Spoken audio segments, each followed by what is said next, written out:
नमस्कार, मैं उनिशा। आप देख रहे हैं देश न्यूज का खास कार्यक्रम ब्लैक बॉक्स। दर्शकों, ब्लैक बॉक्स में हर बार हम कुछ ना कुछ समाज में फैली भ्रांतियां, समाज में फैली बुराई और ऐसे किसी मर्डर मिस्ट्री के बारे में लेके आते हैं। गुलशन कुमार, आखिरकार उनको कौन नहीं जानता। टी सीरीज के मालिक गुलशन कुमार की हत्या कैसे हुई, आइए जानते हैं पूरी कहानी। बात करते हैं 12 अगस्त 1947 को एक शिव मंदिर में पूजा के समय गुलशन कुमार की गोली मारकर हत्या कर दी गई। अब शुरुआत एक सवाल से करते हैं। टी सीरीज में टी का मतलब क्या है? इसका जवाब है त्रिशूल। 11 जुलाई 1983 को टी सीरीज की स्थापना हुई।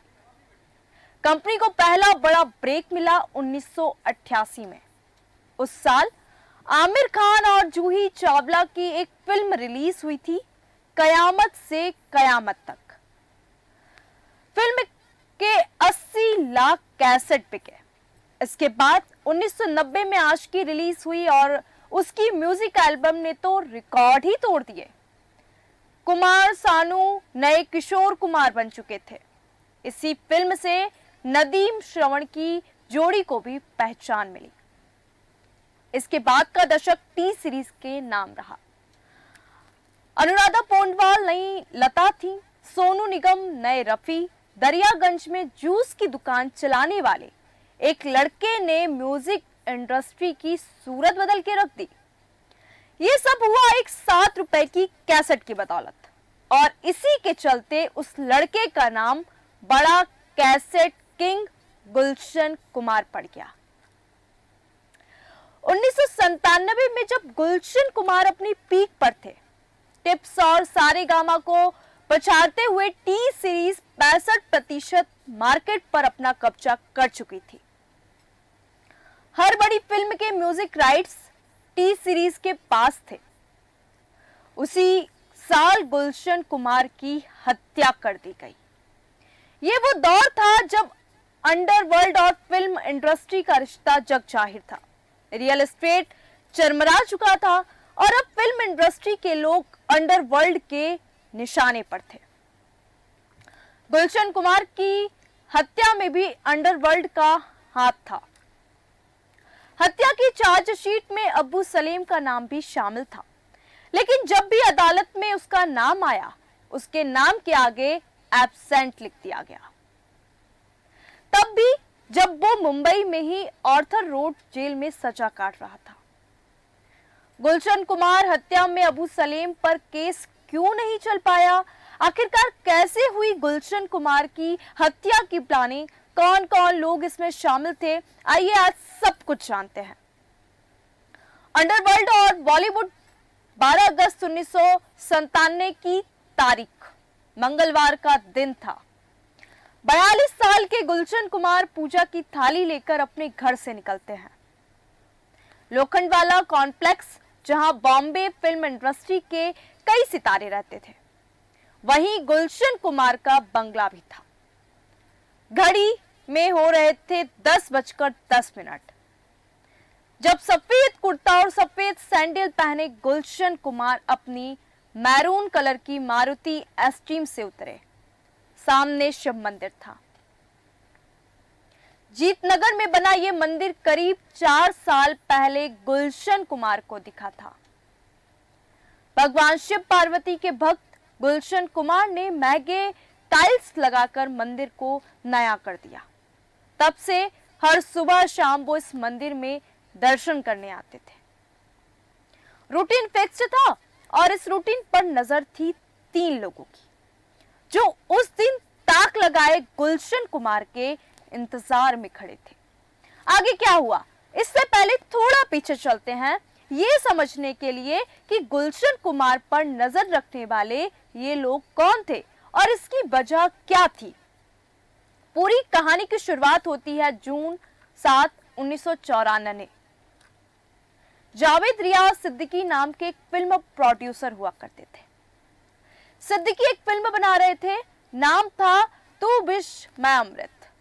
इस फिल्म में अदाकार थी जेवा अख्तर। जेवा एक पाकिस्तानी एक्ट्रेस थी और कथित तौर पर उन्हें दाऊद इब्राहिम के कहने पर फिल्म में लिया गया था। लेकिन जेबा को साइन करने के कुछ ही दिनों में सिद्दीकी ने उन्हें हटाने का फैसला किया।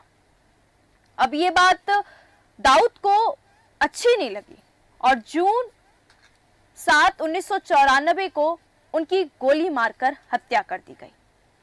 अगर मीडिया रिपोर्ट्स की माने तो इस हत्या के बाद ही गुलशन कुमार को भी अंडरवर्ल्ड से कॉल आने शुरू हो गए।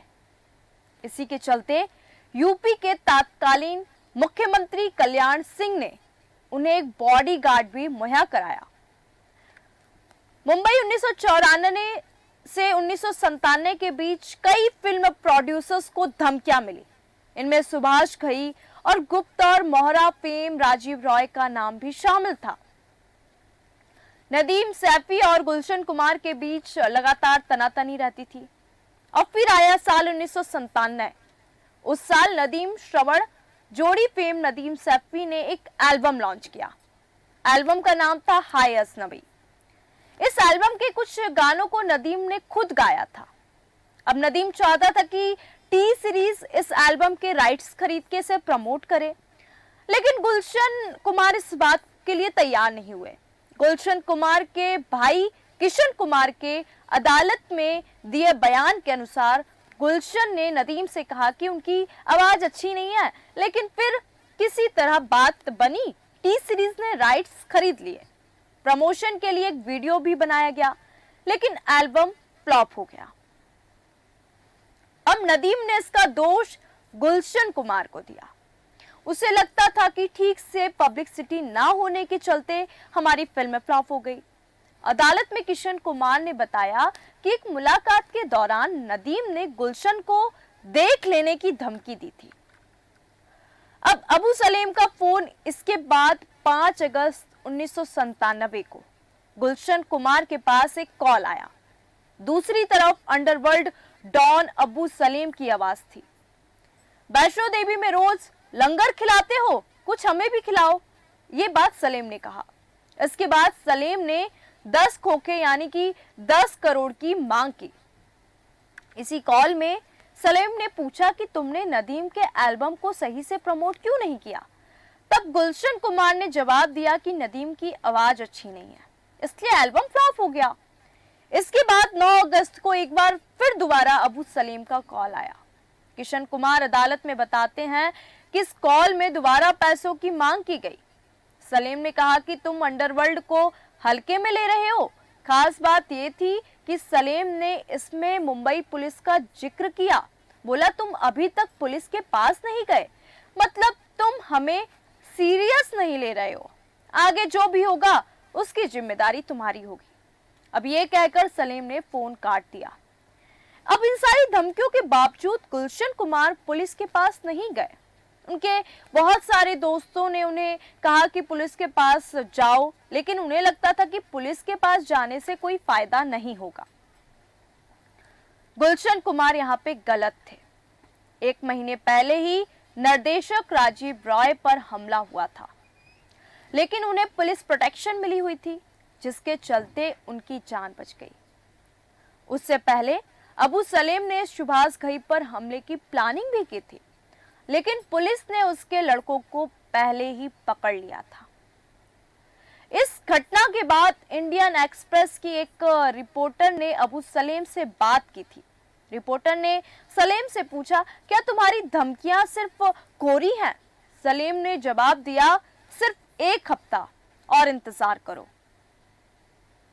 और वो हफ्ता आ गया। अगस्त में उस दिन गुलशन कुमार का गार्ड भी उनके साथ नहीं था। तबीयत खराब होने के चलते वो घर ही रुक गया। 10:40 पर गुलशन कुमार मंदिर से पूजा करके अपनी गाड़ी की तरफ वापस आते हैं।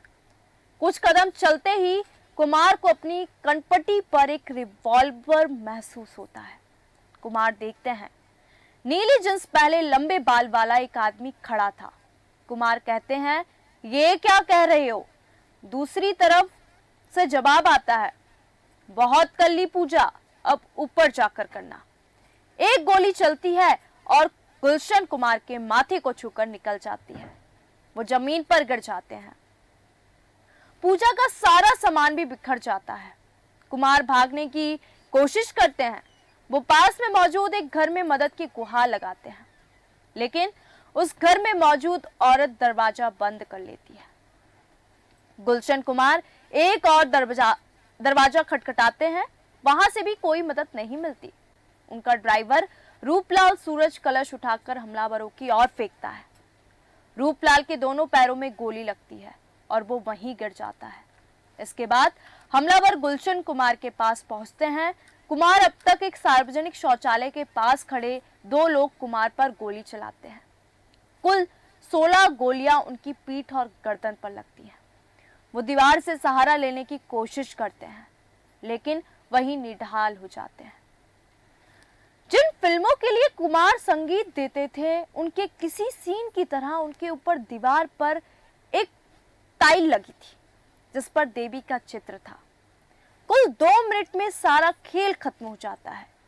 तीनों हमलावर पास खड़ी एक टैक्सी के ड्राइवर को बाहर खींचकर निकालते हैं और टैक्सी लेकर 9-2-11 हो जाते हैं। आधे घंटे बाद पुलिस आती है। गुलशन कुमार को नजदीक के कपूर हॉस्पिटल ले जाया जाता है, जहां डॉक्टर उन्हें मृत घोषित कर देते हैं। एक रिपोर्ट की माने तो अंडरवर्ल्ड डॉन छोटा राजन से बात की थी। राजन ने बताया कि गुलशन कुमार की हत्या में सलेम का हाथ है। उसने ये भी बताया कि डायरेक्टर राजीव रॉय पर हमला भी सलेम ने कराया था और ये सब दाऊद के इशारे पर हो रहा था। नदीम सैफी और अबू सलेम पर केस क्यों नहीं चला, ये सबसे बड़ा प्रश्न उठता है। दिल्ली ले जाकर गुलशन कुमार का अंतिम संस्कार कराया जाता है और पुलिस अपनी तहकीकात शुरू कर देती है। पुलिस के इन्वेस्टिगेशन में जो कहानी सामने आई वो इस प्रकार थी कि मई 1997 में दुबई में अनीस इब्राहिम के दफ्तर में एक मीटिंग हुई थी। अनीस इब्राहिम यानी दाऊद का छोटा भाई। इस मीटिंग में अनीस, अबू सलेम और एक और गैंगस्टर था। इस मीटिंग में तय हुआ कि गुलशन कुमार को मारकर एक नजीर पेश की जाएगी। इसके बाद तीनों लोगों को हायर किया गया। इनमें से एक था असद राउफ उर्फ दाऊद मर्चेंट, जो अबू सलेम का खास था। मर्चेंट और उसके भाई अब्दुल राशिद को पुलिस गिरफ्तार कर लेती है। इसके अलावा चार्जशीट में 19 लोगों को गुनहगार बनाया जाता है। इसमें अबू सलेम, नदीम सैफी के साथ साथ एक और नाम था जो चौंकाने वाला था, टिप्स कंपनी के मालिक रमेश तोरानी का। पुलिस ने दावा किया कि नदीम के साथ साथ रमेश तोरानी ने गुलशन कुमार की 25 लाख रुपए में सुपारी दी थी। 2002 में इस केस में पहला फैसला आया। पुलिस ने दाऊद मर्चेंट को उम्र कैद की सजा सुनाई, बाकी लोगों को रिहा कर दिया। पुलिस रमेश तोरानी के खिलाफ सबूत पेश नहीं कर पाई, इसलिए अदालत ने उन्हें बेगुनाह माना। नदीम सैफी तब तक मुंबई छोड़कर लंदन चला गया। सरकार की तरफ से उसके पास कोशिश की गई, लेकिन ब्रिटिश अदालत ने उसके खिलाफ पेश किए साक्ष्यों को अपर्याप्त मानते हुए प्रत्यर्पण से इनकार कर दिया। बाद में नदीम ने ब्रिटिश नागरिकता ले ली और कभी भारत नहीं लौटा। जब तक अबू सलेम की बात है, उसे 2005 में पुर्तगाल से भारत लाया गया, लेकिन उस पर कभी गुलशन कुमार का हत्या का केस नहीं चला।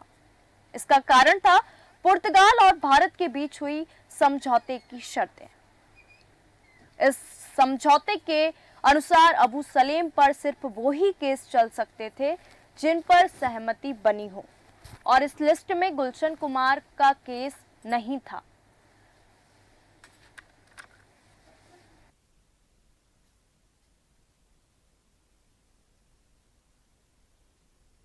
इसलिए 2005 के बाद केस की सुनवाई के दौरान अबू सलेम को एब्सेंट माना गया, जबकि वो कुछ दूर ऑर्थर रोड जेल में बंद था।